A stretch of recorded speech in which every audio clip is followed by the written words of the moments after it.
Hello everyone, माझ्या या नवीन ब्लॉगमध्ये तुमचं मनापासून स्वागत आहे. मी प्रियंका.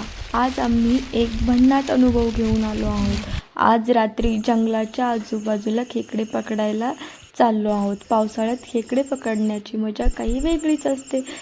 चला तर मग आता आमचा हा थरारक प्रवास बघूयात. मम्मीला भेटले आहेत खेकडे. आत्ता आम्ही खेकडे पकडायच्या जागेवर आलो आहोत. पूर्ण अंधार आहे आजूबाजूला, फक्त जंगल आणि चिखल. टॉर्चच्या उजेडात खेकडे शोधायचे आहेत. कुठे किती मिळतील काहीच माहीत नाही. खाली कर. इथे एवढी मोठी खेकड मम्मीला दिसली आहे ती हळूच पकडायला लागते, नाही तर पळून जाते. तुम्हाला हा जंगलातील रात्रीचा हा आवाज ऐकू येतच असेल. तो कशा प्रकारे आहे. त्यानंतर आम्हाला एका मागोमाग एक खेकडी मिळत होत्या. पाण्यामध्ये जास्त करून खेकडीच भेटतात. आम्ही पाण्यामध्ये नदीच्या काठी तसेच नदीमध्ये बघत होतो कुठे खेकडे दिसत आहेत का. माझं काम होतं पिशवी पकडायचं आणि माझी मम्मी पकडत होती खेकडे. मला तर ते अजिबात पकडता येत नाही. मला खूप भीती वाटते. ते खूप डेंजर चावतात कधी कधी. अशा प्रकारे खेकडी कधी कधी पळून पण जातात, त्या हाती लागतच नाहीत. आणि अंधार थोडा दाट गडद होत चालला होता. त्यानंतर आम्ही अशा पाण्यातून देखील खेकडी बघत होतो.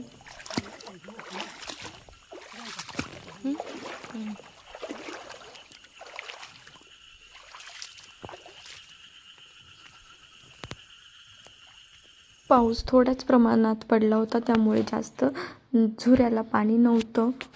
थोडंसंच पाणी होतं, त्यामुळे त्या पाण्यातून फिरताना एवढं काही वाटत नव्हतं. त्यानंतर मम्मीला अशी एका मागोमाग एक खेकड भेटतच होती. आम्ही जास्त छोट्या साईजमध्ये पकडत नव्हतो, जी मोठी असेल तीच पकडत होतो, कारण ती पिल्लं परत नंतर मोठी होतातच.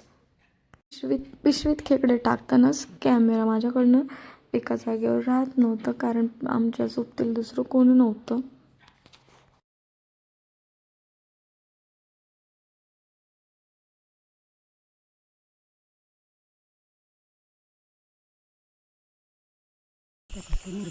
रात्रीच्या वेळी पाण्यात तसंच वाटेवर छोटी छोटी सापाची पिल्लं देखील बघायला भेटतात. तिथे एक साप पडला होता असा व्हाईट कलरचा. त्याच्याजवळ आम्ही गेलोच नाही, लांबूनच आलो.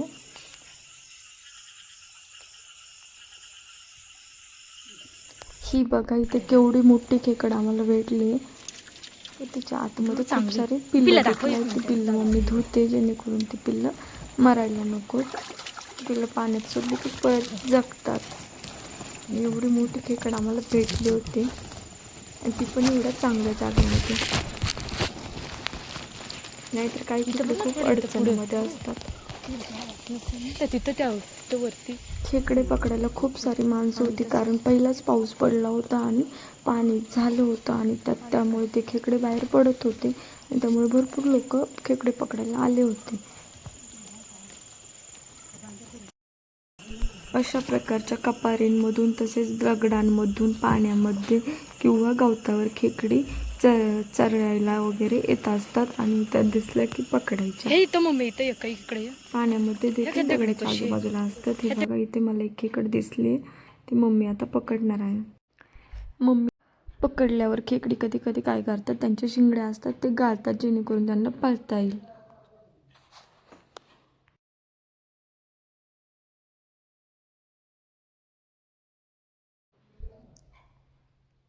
तर बघा आता तुम्ही इथे कसं सापाचे पिल्लू पाण्यामध्ये बसलंय.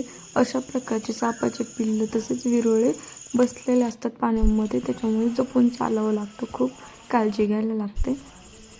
मम्मीने तर चप्पल घातली नव्हती, कारण तिचे पाय पाण्यामध्ये तिला चालायचं होतं. मी चप्पल घातली होती, आणि तो खूप मोठा एक साप होता, पण तो पळाला बॅटरी गेली तसं थांबलंच नाही जागेवर. मी झूम करून दाखवत होते तुम्हाला. बघा, अशा प्रकारे खेकडे पाण्यामध्ये लपून बसलेला असतात. जास्त करून पाण्यामधली खेकड खूप शांत असते, ती सहज पकडता येते. पण जी बाहेर असते ती खूप चपळ असते. मासे बघा पाण्यात कसे दिसतात. रात्रीच्या वेळी मासे पण पाण्यामध्ये खूप सारे दिसतात.